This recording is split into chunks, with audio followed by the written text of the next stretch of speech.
Hello, everybody. My name is Sabina Devan, and I'm the president and executive director of a global think tank called the Just Jobs Network that focuses on strategies for employment generation and really strategies for adjusting to the major forces that are changing the world of work.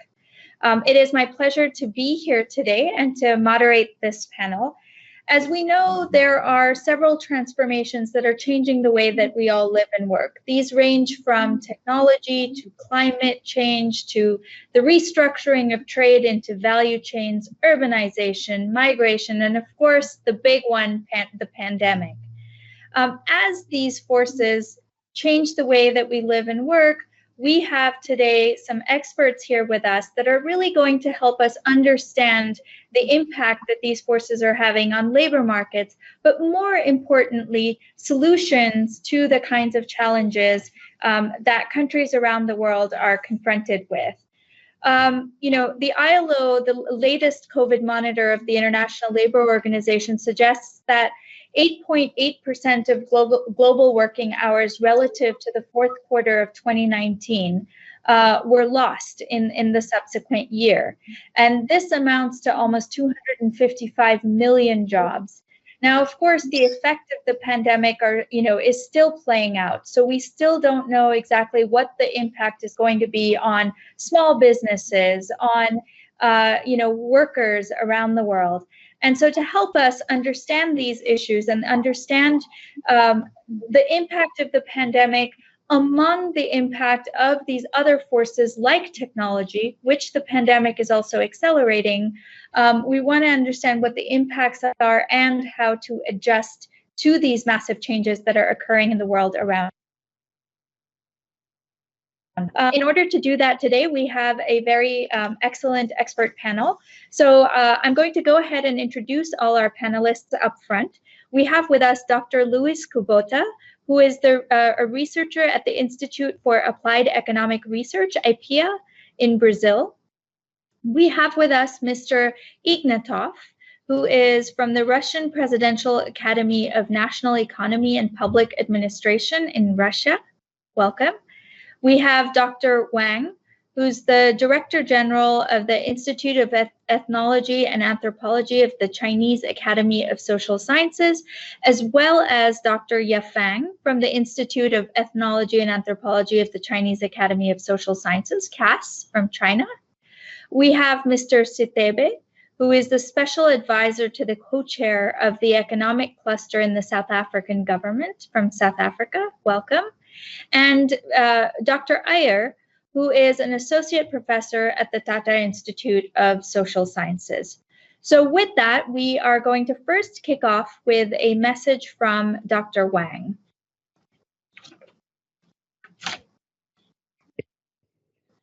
Mr. Chairman and all the participants, good afternoon. It is my honor to attend the BRICS Academic Forum, and I would like to thank the organizers. The title of my speech today is China's Employment Policies Aimed at COVID-19, which focus on China's employment promotion policies and their effectiveness since the outbreak of COVID-19. First part, basic situation of employment in China amid COVID-19. The COVID-19 pandemic has continued for 1.5 years since its outbreak at the end of 2019 and is still spreading. The pandemic has had a severe impact on economic growth and the employment in almost every part of the world. Despite low economic growth in 2020 due to its extremely rigorous lockdown and control policies, China has witnessed a dramatic drop in employment growth and compared with before.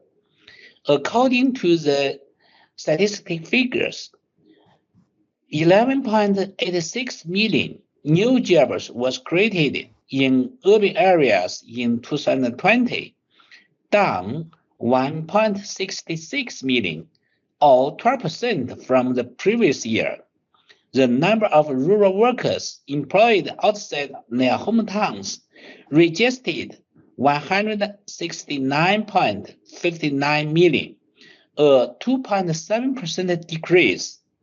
The COVID-19 outbreak broke down the growth rates of all types of employment. Meanwhile, both unemployment and unemployment rate rose. In late 2020, the surveyed unemployment rate in urban areas nationwide was 5.6%. The urban registered unemployment rate was 4.2%, up 0.6 from the 2019 level of 3.6%. Second part, key employment security measures in China. The above mentioned employment situation in China amid COVID-19 is hard won for the following reasons. Chinese government at all levels pay great attention to employment and has been implementing the strategies of giving top priority to employment. China has pursued a positive employment policy and endeavored to improve employment participation by increasing vocational training and public employment services. In response to the downward pressure on the economy, the government continues to offer social insurance premium and premium cuts or exceptions to enterprises. China continues to upgrade its supportive policies, such as entrepreneur guaranteed loans to release the potential of entrepreneurship for driving employment. China has encouraged enterprises to have their staff stay put to ensure stable employment. China has met the basic living needs of the unemployed and those with difficulties in finding jobs by providing them with unemployment insurance benefits and the temporary price subsidies. Third part, China's pro-employment policies will remain in place for a long time. Given the situation of economic growth and employment in 2021, China has gotten off to a good start, but is still faced with quite a few problems and challenges. Looking ahead, the epidemic situation is expected to be complicated and volatile. For the sake of people's health and stable employment, China will continue to attach equal importance to containing COVID-19 and guaranteeing employment, and will not neglect either. In terms of promoting employment, China will continue to uphold a pro-employment principle and giving play to the role of economic growth in driving employment and the role of the social security system in stabilizing employment. In the meantime, it will continue to adhere to the proactive employment policy of combining unemployment subsidies with professional training and improve the employment services and measures. We believe that these employment promoting and stabilizing policies will continue to pay off. That's the main point of my speech. Thank you. So as we heard from Dr. Wang, the experience of unemployment and the experience of the pain post-COVID is pervasive across the globe. So we have today, as I mentioned already, some researchers from around the globe, from BRICS countries, that will really help us understand the impact that the pandemic is having on labor markets, and how the pandemic is also accelerating certain other transformations, in particular technology. which is really upending the way that we live and work, the way that we learn, education systems. So to help us break this down and to understand the responses that governments are taking, we have, let's start with Dr. Luis Cabuta from Brazil, from IPEA in Brazil. So if you could just help us understand, I mean, Brazil has a legacy of various kinds of welfare policies, from, you know, Bolsa Familia to various other kinds of policies that Brazil has adopted for decades. But this situation that we're in is completely new. So what is the government doing? What is the experience in Brazil against the backdrop of the pandemic? And what is Brazil specifically doing now to help the economy and to help its citizens cope with the pain of the pandemic, particularly with regards to employment and labor markets? Over to you. Well, thank you, Sabina, for your opening remarks. Thank you, ORF, for the kind invitation to take part in this session. As you mentioned, Brazil has a successful case of cash transfer program, the so-called Bolsa Familia.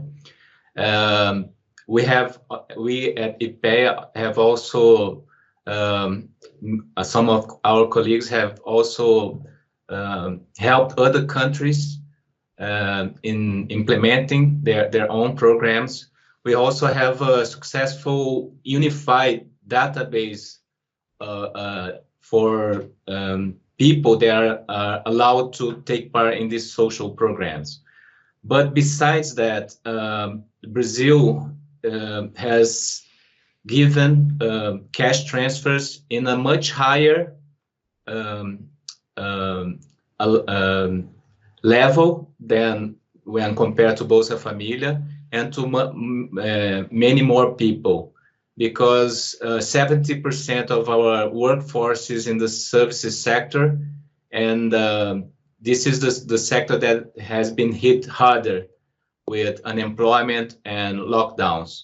So in Latin America, Brazil has probably been the country that has spent more in these programs.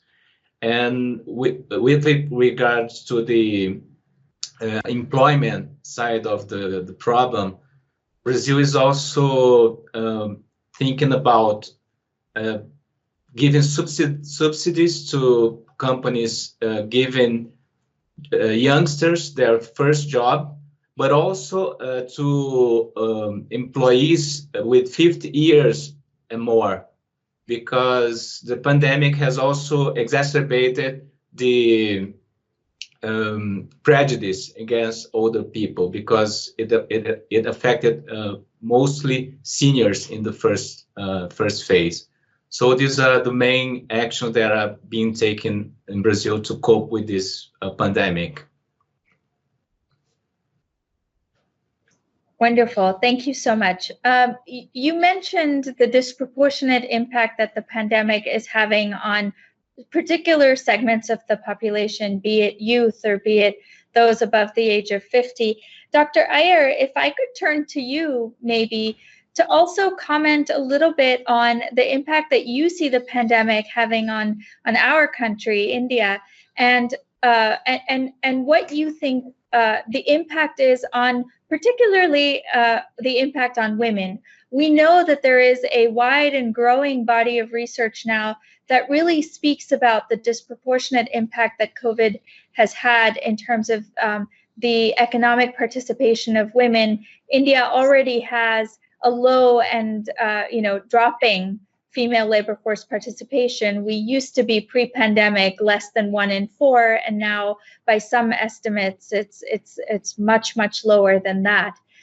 So it would be great to understand from you the impact that COVID is having on the economy, on the Indian labor market, and if you could hone in just a little bit on the impact on female labor force participation, and more importantly, what needs to be done for addressing that. Thank you so much, Sabina. I think, am I audible? This is a handful of questions, and it's very important for us to place it within the larger context too. India is dominated with a sizable proportion of small and micro scale enterprises and a dominant share of informal economy. So even in the pre-pandemic times, that's what was the structure of the Indian economy, and agrarian again in the rural areas. So what we had in the pre-pandemic was a situation where agricultural migrant workers would come to the urban micro enterprises, work as informal sector workers and go back.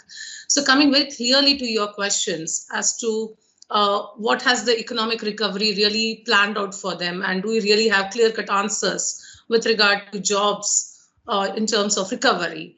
The first phase of the pandemic in 2020 was a point when there was complete lockdown, and there was absolutely no, in fact, data of the NSSO clearly demonstrates that enterprises were shut till the month of October. And then there was this partial recovery that we saw before India got into this even larger COVID phase 2, in the month of April.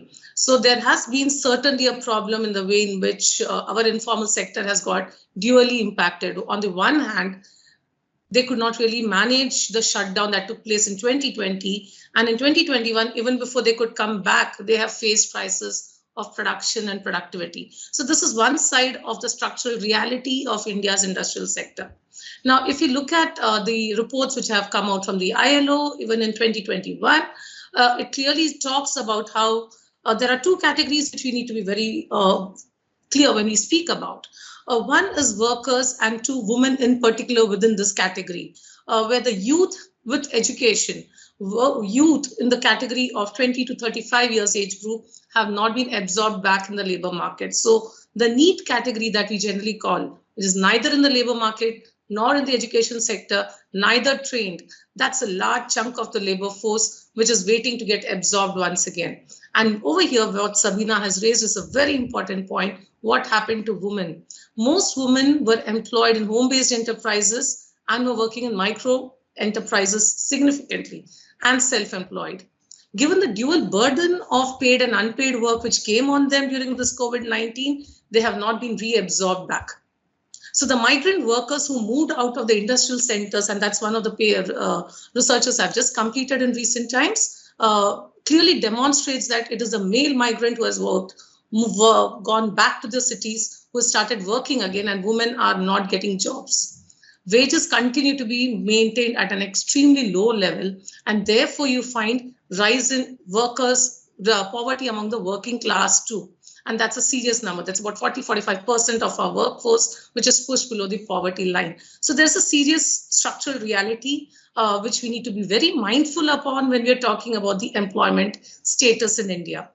So let me go back to just for a second to Dr. Kubota, because you were also going to respond to this specific point about, I believe, female labor force participation in Brazil and the disproportionate impact of the pandemic, that we're seeing a lot of research that the pandemic has had a disproportionate impact on women. Is that true of Brazil? And are there specific policies in Brazil that are addressing this particular issue among, you mentioned youth and those above 50? I'd love to get your perspective on this, and then we'll move on. I was just trying to make a comment that one of our colleagues at IPEA made a research about the telework, and surprisingly, the typical worker that was able to adopt this technology were women. Women, white, obviously wealthier, but there were more female participants in telework than males proportionally.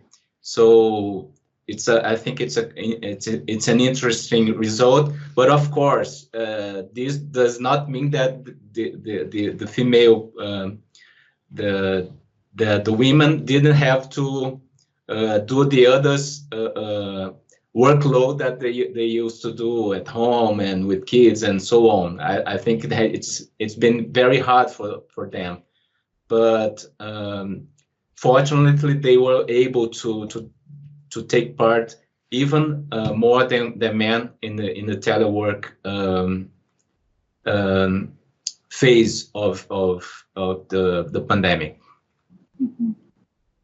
Yes, no, definitely. There's quite a bit of research being conducted now that looks at the opportunities that home-based platform work of different kinds, whether it's participation in e-commerce or home kitchens and catering and other kinds of artisanal, creating other kinds of artisanal products and selling them through Facebook or WhatsApp networks. There's a number of opportunities that are coming up for various kinds of home-based work for women. The question really is, to what extent, as you rightly pointed out, to what extent are women able to participate in these activities, while they're also tending to their domestic responsibilities, which have grown immensely because children are home from school and other family members also need care. So, it's sort of I think the research right now is kind of inconclusive on the impact that this is having on the economic empowerment of women. But certainly it's worth investigation, and it's very interesting to hear what's happening in Brazil. Mr. Sitebe, I would like to turn to you now, because South Africa, like India, has a very large youth population. In fact, pre-pandemic, South Africa had one of the highest youth unemployment rates in the world. So I would love to understand from you how the pandemic is playing out in South Africa, particularly pertaining to already high unemployment rates for youth, and what is sort of happening on part of the government now to try to address this very grave concern. Over to you. Yes, indeed. The pandemic has a huge impact in the employability of young people. In fact, in South Africa, we found that young people were the biggest losers.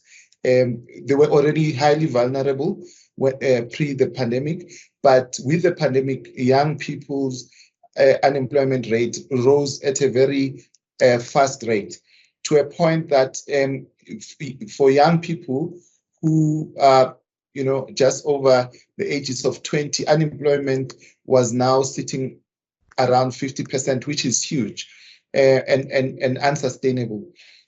So what has happened is that the South African government started to focus on designing programs through the economic recovery plan that will absorb a lot of young people. That's that being one intervention. The other intervention became cash transfers that were adopted by government and given to young people. We also had a situation where the South African government negotiated a package with banks for a credit guarantee scheme that could support existing businesses. So the combination of these various instruments is meant to assist young people to regain back their jobs. But what we've found is that we've had a jobs recovery for highly skilled people. For instance, our recovery rate in terms of the jobs that we lost for skilled and highly skilled people is sitting at 89%. Whereas for young people who had basic skills, the recovery rate for the jobs that were lost is sitting at about 40%. So they've not really clawed back whatever jobs that they had lost. And you may have seen in the news that as the frustration of young people grew, young people started to protest because all the time that they had in their hands was not directed easily, and some of them were not fully satisfied. In fact, anyway, the cash transfers were too low to keep young people too active. But government is actively looking for solutions to bring young people back to the place of work. The other thing that we are currently dealing with is a situation where, as young people lost jobs, in the services sector, we find that one of the greatest things that is emerging in South Africa is the demand for digital skills. digital skills previously, I mean, those skills have been in demand, but not as sharp as they are at the moment. At the moment, that skill is so huge to a point that we've even had to go outside the country to offshore, getting certain things done, like the development of apps, the various ICT engineering applications. So you find that there's a huge demand for a certain skill which we're not prepared for as South Africa. Thank you for bringing in, I think, that very important element. In essence, a nation's youth are really, what offer the prospect of a brighter future. But unless we can actually provide them with pathways for economic mobility, for jobs, for productive contributions into the economy, then the demographic dividend doesn't quite pan out. So that's very interesting perspective. I'd also like to just bring in Mr. Ignatov into this conversation and to understand what the situation is in Russia. And how is the pandemic playing out in Russia, and the impact on the labor market in particular? And are you also seeing certain groups of workers that are being disproportionately impacted over others? Hey, thank you, Chair, for giving me the floor. I'm glad to be here. I'd like to share the discussion with you today. As of Russia, as all the rest of the world, Russia was hit badly by the COVID-19 pandemic and the lockdown kind of measures. It's like a 6.3% unemployment rate in Russia now, the highest in 7 or 8 years, with job losses mostly in backbone industries, in manufacturing and in services like food delivery and hospitality. Concerning the most severely hit groups, I would say it's low educated workers. Low skilled jobs are on strike till now. However, Russian government took a multifaceted approach to the problem, tackling both issues relating with macroeconomic stability and the digitalization, actually, because digitalization passes quickly and it also changes the way we work and the way we live. So concerning the macroeconomic measures, just a short list to know. It's like tax incentives for backbone industry representatives, for air carriers, for example, one of the most recent examples. So there were plenty of direct cash payments for MSMEs that kept the level of the number of employed people at a particular level, like 80 or 90%, comparing with pre-pandemic times. It was also a directive from the Russian government to allow payments for low-income families and single parents with kids and families with 2 and more kids for cash payments directly from the government. Also, at the same time, the government tried to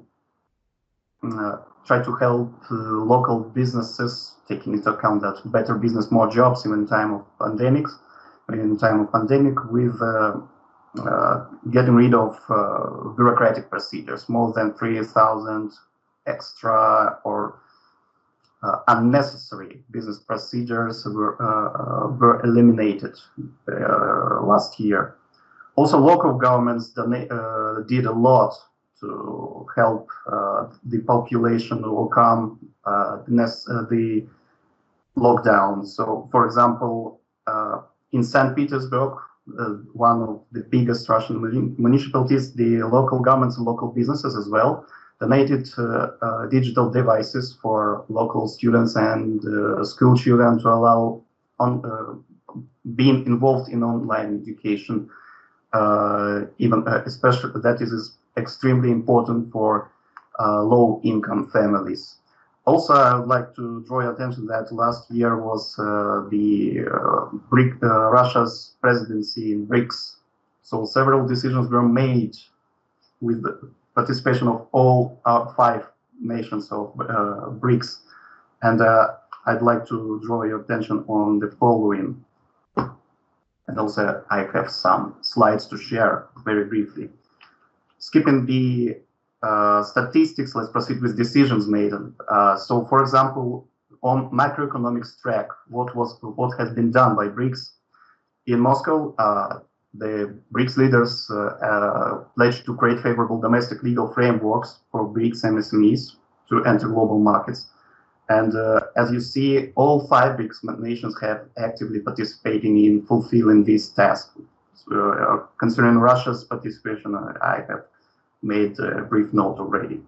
On the other hand, as I said, digitalization is on its pace, quickly changing our lives, quickly changing the labor market. And before proceeding with decision made in digital sphere, I want to draw your attention to the state of things concerning BRICS in terms of digitalization. Our nations do pretty well in terms of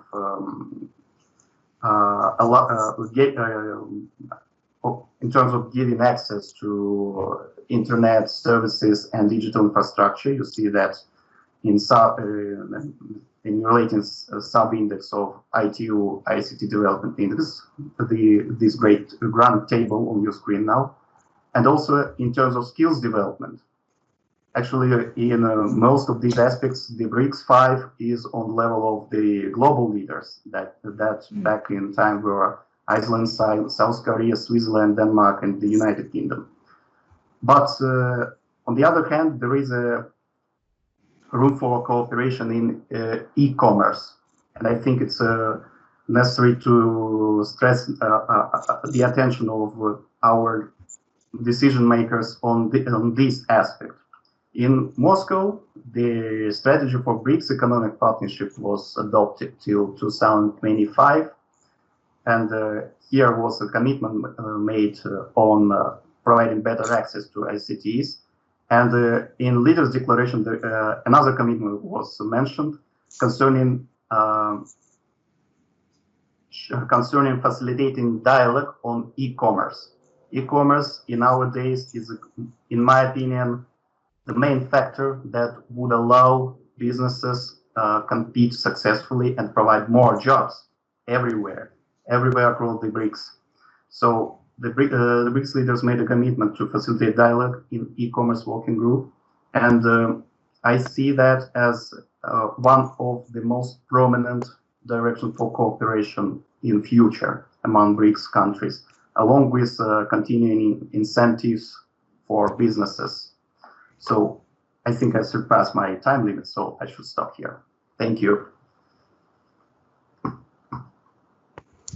Thank you, Mr. Ignatov. But before I let you off the hook, I have a question for you specifically regarding e-commerce, because I do believe that while so many other sectors of the economy, hospitality, retail, various other sectors of the economies have taken a big hit, we see in many countries the rise of e-commerce. And I'm curious about whether in Russia you have a debate around businesses sort of accessing global markets, but does that kind of impact the local businesses that aren't necessarily connected to a global market? And does e-commerce kind of hit certain bigger companies against small and local businesses, or, assuming that we can get all the small businesses online, that we're actually opening up new opportunities for them? So there is this kind of tension between hyper-local businesses and those that actually can access global markets through e-commerce. So aside from the regulatory side, do you see that tension play out in Russia? And if you have any other views to offer on that? Yeah, that's a really great question. In Russia, the situation is highly dependent on the region we talk about. For central regions, I should say that this competition between the big companies that have access to global market and, as you said, highly local businesses or even isolated businesses that work on local market or local municipalities. This competition is not as sharp as in other regions, for example, in Siberia and the Far East region. So the government trying to tackle this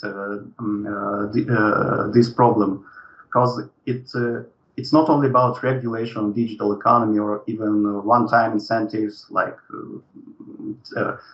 tax benefits and so on and so forth, but about building infrastructure and capacity and capabilities. And also the backbone infrastructure that does not relate to digital, but for railroads, autoroads, and so on and so forth.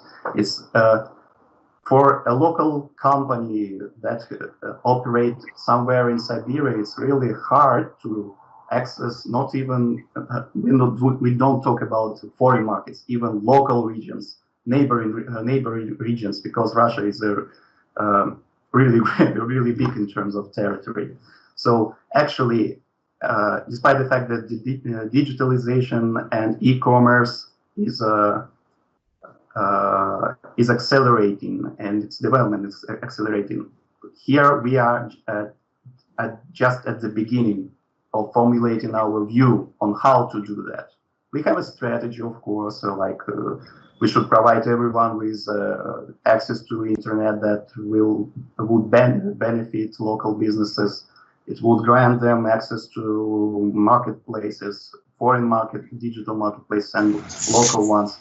But still, it's about concept, and only recently the government has taken some specific steps in this direction. It was about building backbone digital infrastructure for rural regions and remote areas. So we are proceeding, but not as quick as we want. Great. Thank you so much for that. Now I would like to turn to Dr. Yafeng and to actually ask you, Dr. Wang mentioned kind of a bifurcation in terms of strategies, right? On the one hand, you have strategies that are helping sectors cope with the pain of the pandemic and try to generate new employment for entrance into the labor market. And on the other hand, you have a basket, if you will, of welfare policies that help kind of stem some of the pain and those that are being affected adversely by the pandemic. Could you elaborate a little bit more on the specific policies that the government is adopting on both these fronts? So the strategies for employment generation, but also the welfare policies, and continue with that sort of, categorization, if you will. Okay, thank you for your question. I try my best to answer your question. I think the COVID-19 has had a severe impact on our economic and social development and employment in China. And the Chinese government had the following characteristics to stabilize the employment. First, the government gave foreplay to the role of social security policy, especially the relief function of unemployment insurance. And second, it is good to seizing changes in market demand and helping workers to upgrade their skills or transform their employment skills in time. Third, and through their positive fiscal and tax policies, state to reduce the burden of enterprise. And I think, in China, the developed internet infrastructure to a certain extent made up for the disadvantage of the blockade cross-regional flow of labor, and guaranteed the employment growth of China during the COVID-19 epidemic. According to my observation, the flourishing of the non-contact economy in the academic has resulted in a large increase in the number of jobs in industries that rely on the advantages of the internet, such as food delivery and online educational and so on. So the Chinese government make effort to a variety of measures to stabilize the employment, and because we think the health of people is the most important, so the Chinese government is do the best to use the social security policies to guarantee some unemployment people, and also they will use the advantage of the internet infrastructure to help more people to find a job from the internet advantages. I think I can introduce this message for everyone. Thank you. Wonderful. Thank you very much. Dr. Iyer, I would like to go back to you and actually pick up on something that Mr. Satibe mentioned, which I think is a really important observation, which is that the pandemic is actually exacerbating inequality in many ways.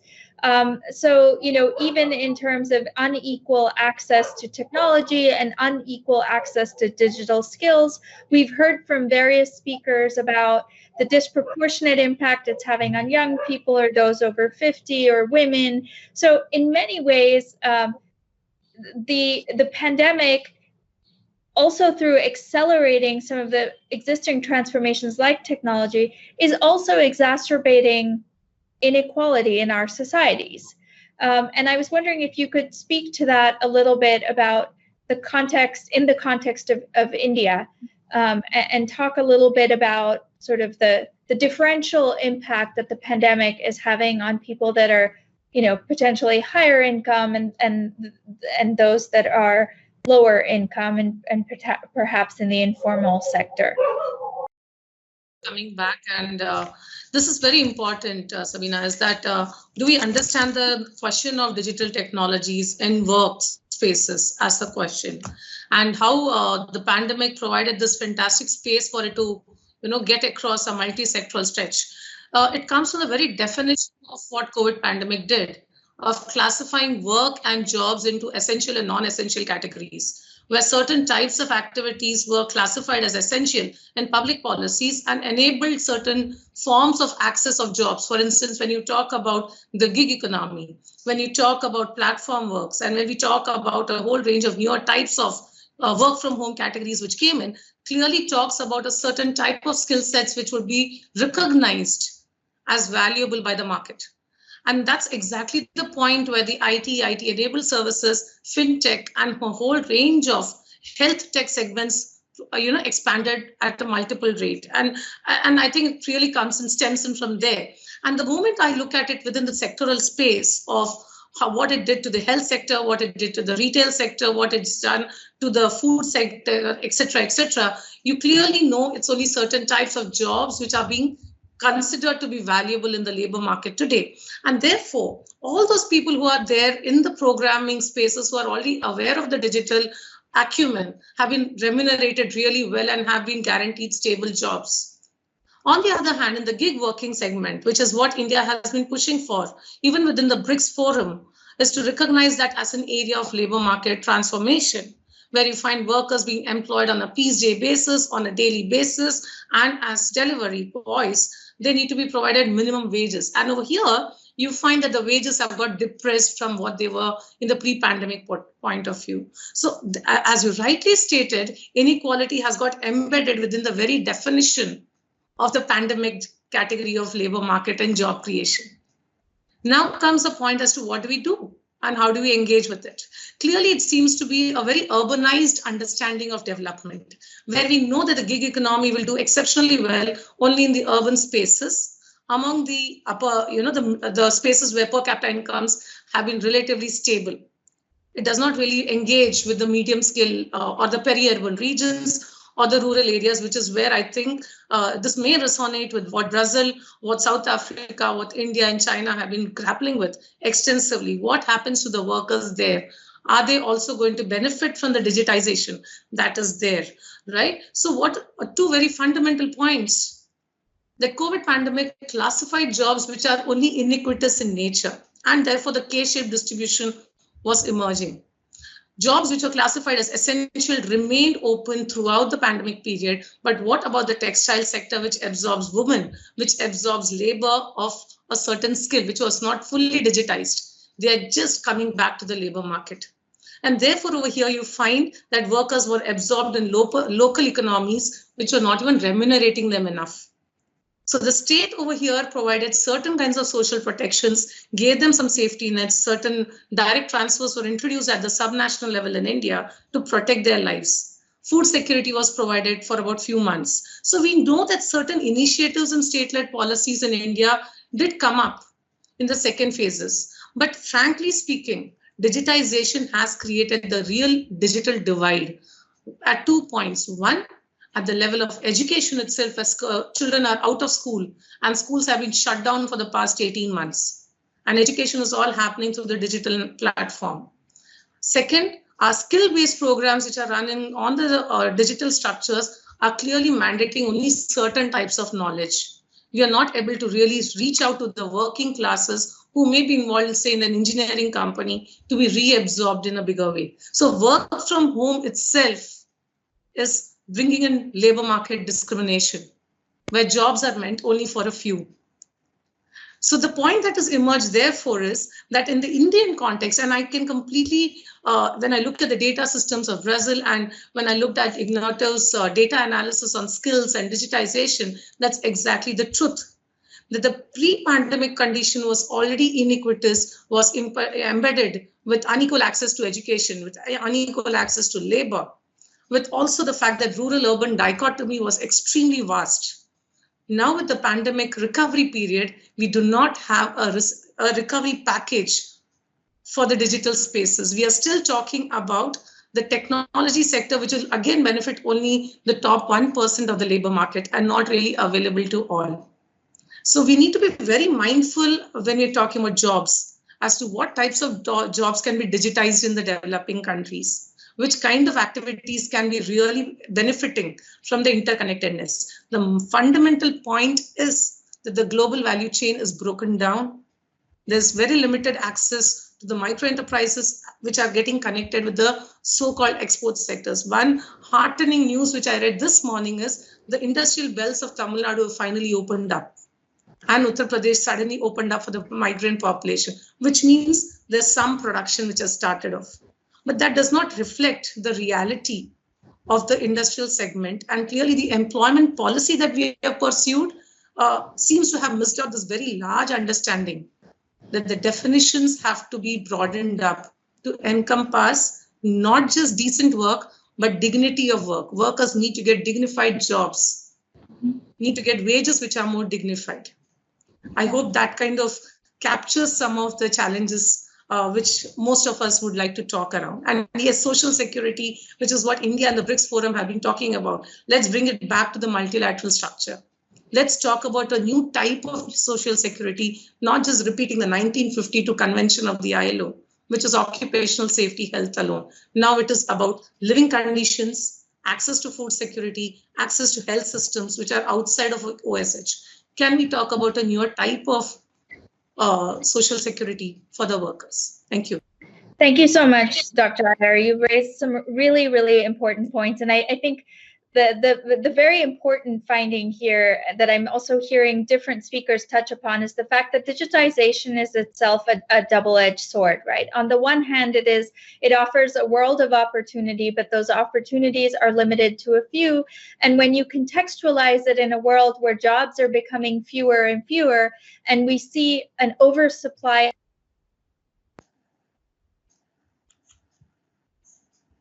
you actually see a depression in wages and working conditions, precisely because it's low barriers to entry and it's very supply driven, and the demand is finite.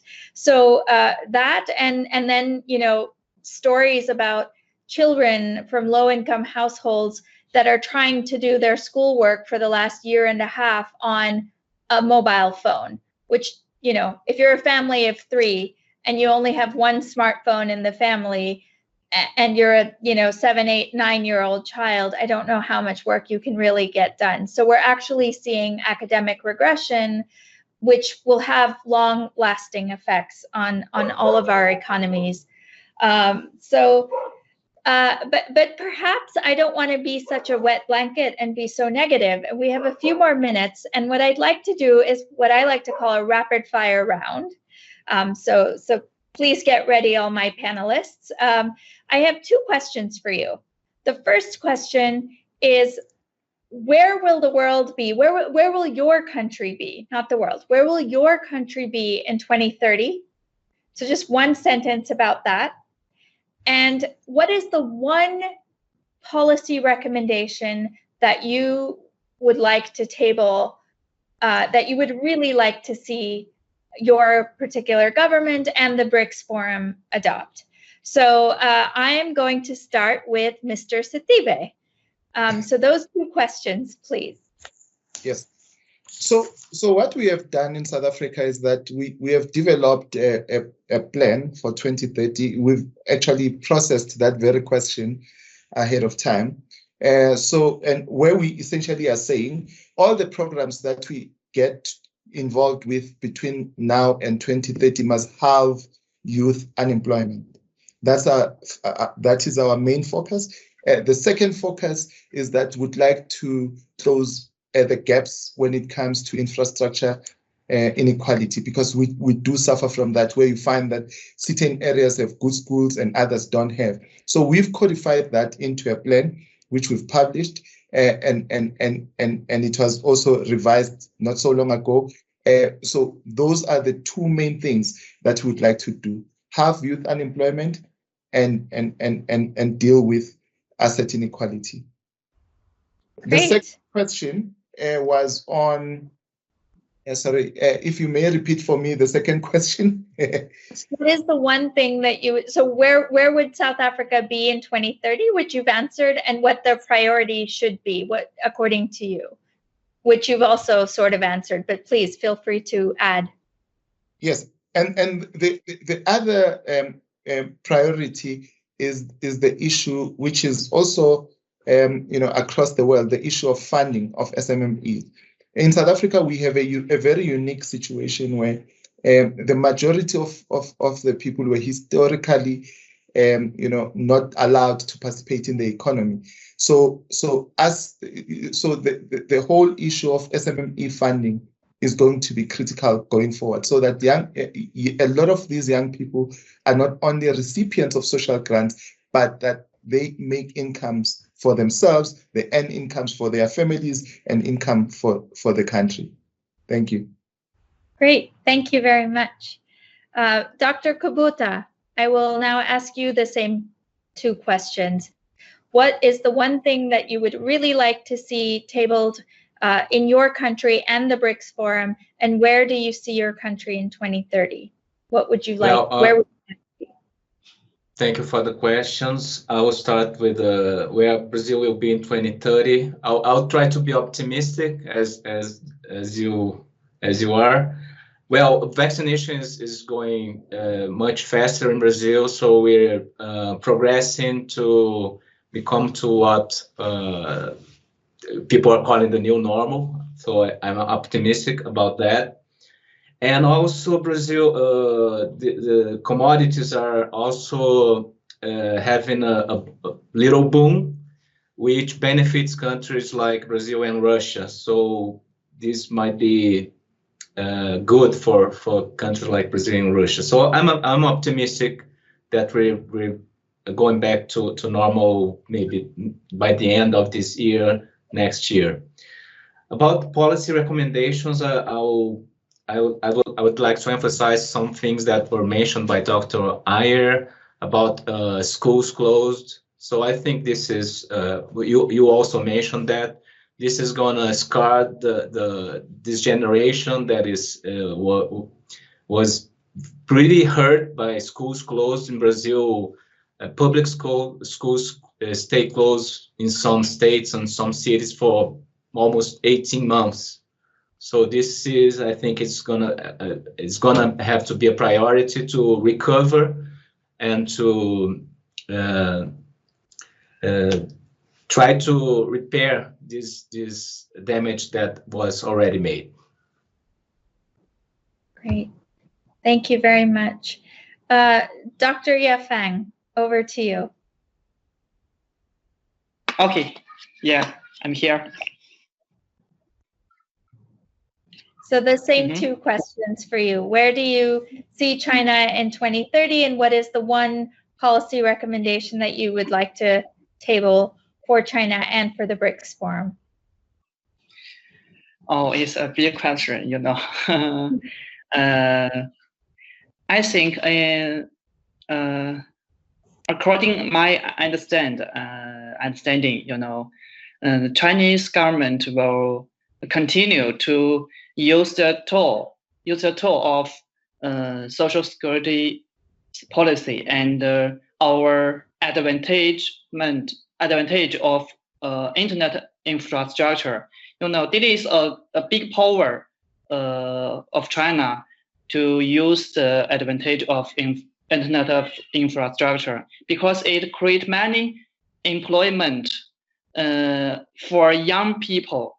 You know, many telephone and computer is very common in China, even in the rural areas. They can use these tools to contact the market and to sell their the goods or some things of his hometown, and the country also make their internet net well bigger to make more and more young people into their net and share their employment chance. I think this is a trend in China. Also, because you know their health is very important for people, and this is also advance in China. So the social security policies is also important tools to protect their the labor force to have a chance to improve their skills, and also can enjoy a basic life quality. This is two tools, and our government will to take the effort to the biggest range. I think this is my understanding. Thank you. Thank you very much. Mr. Ignatov, over to you. Same two questions, please. Okay, two very important questions, actually. So, as I see, and I share my aspirations and greatest hopes with my Brazilian colleague, that vaccination would succeed and be completed ahead of time, and the COVID-19 and all other diseases with such a great pandemic potential would become just seasonal normality, not a catastrophe for society, for global economy at national and international level. So, what to do is another question.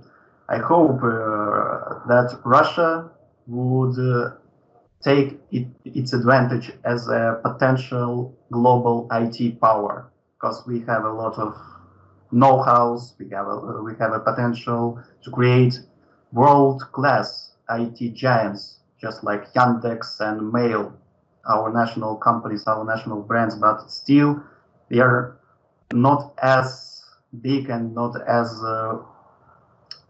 influential as Google and other companies, though. So I hope that in 2030, Russia would join the club of IT powers. And what to do in terms of BRICS? Just as I said, BRICS should not waste its chance to become an agenda setter in terms of e-commerce regulation and standardization of trade in ICT goods and services. To do so, to build the future we want, the BRICS e-commerce working group should succeed as a sound platform. That's it. Thank you. Great. Thank you very much. And definitely, last but not least, Dr. Iyer, same two questions for you. Thank you. I'm not going to paint a bad color, but the point is there are two very important things that India has already initiated. One was with regard to the Atmanirbhar Bharat program, which kind of worked towards strengthening the enterprise development domestically. It also is going to start off implementing the social security bill, the new codes that have been introduced by the end of this year. And by 2025, we are starting with the education policy. So there's going to be a lot of new things coming up in the next 2 or 3 years for India, which I personally feel will be the point where we are going to fructify some of the gaps which I've been talking about. I completely agree with what Kubota and Alexander have been talking about, is that our vaccination process, albeit had some hiccups, I think we are coming back on track. And so which means our economy is going to come back to normalcy, at least by March 2022. That means by 2030, we are sitting in a very interesting situation where our digital economies have come back, our industrial sector is going to come back in a very strong way in terms of production. That will guarantee the economic recovery. Now, it would be useful if this entire framework embeds within itself a good distributional policy too, where the wage inequalities which have come down very strongly in the last 4 to 5 years in the Indian economy also is addressed. So the recommendation which would come very clearly is that if the 2030 agenda of SDGs needs to be addressed, which is also about climate change commitments, Anthropocene related issues, and also bringing back the decent work norm back on track, I think what India would have to do is talk about a strong integrated industrial policy with the employment policy. We cannot have the tail wagging behind the main policy. Labor needs to be mainstream. That is point number one. And the second point, which is equally relevant, I personally feel, is to talk back and bring back the energy of the BRICS forum on the table. If we want anything by 2030, it has to be through a collective process where we talk about social security in a stronger way. And I think India will champion that cause of coming out as a leader in demonstrating, just as how South Africa and India work towards the vaccination policy and bringing the vaccination diplomacy on top. I think India would have to steer a dominant role because we have a sizable labor market and the demographic dividend, which is going to be ending around 2036 in most of the states in India. And if we really want to achieve our youth employment, get back the demographic framework in place, I think India needs to take a stronger position in bringing back social security, not just in the limited narrow sense, which has been interpreted so far, but by broadening it by encompassing stronger welfare frameworks. And for that, again, let me be mindful, we are a middle income country. We cannot afford it on our own. We require multilateral systems to support us, to finance our social security. The uncertainty which even Joseph Stiglitz has written amply about, that the emerging economies cannot cope with any further crisis of this nature on their own. We require multilateral responsibilities to be garnered. And I think BRICS Forum is the ideal platform for that. I think that's a clear-cut point. One, start talking about integrated labor market policies.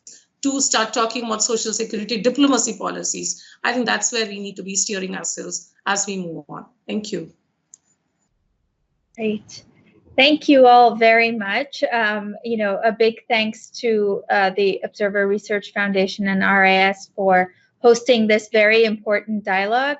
As the pandemic continues to ravage our labor markets, it's really nice to hear and to witness the experiences of all of these other countries in terms of what governments are doing to assuage the impacts and particularly vaccinate and protect populations so that we can build more resilient economies, resilient workers, resilient societies. So on that very positive note, I want to thank all of the panelists for being here for this excellent discussion today. And we look forward to building, rebuilding, growing over the course of the rest of this decade. So thank you very much. Thank you. Thank you so much. Bye-bye. Thank you. Thank you. Thank you. Thank you. Thank you so much. Thank you, everyone. Thank you.